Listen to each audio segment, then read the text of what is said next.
What's up? I was just getting a glass of water. What are you doing down here? Michael needed somewhere to sleep, so I came down here.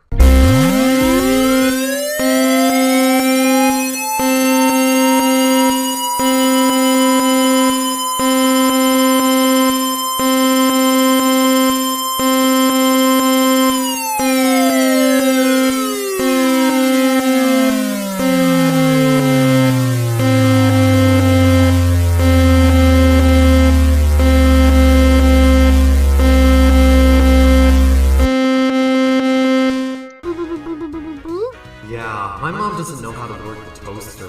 There's a difference between not being able to use new tech and being an idiot, boo. I just don't know how I'm gonna get through the next few days. Yesterday was more unbearable than having my feet being slowly eaten away by piranhas while watching both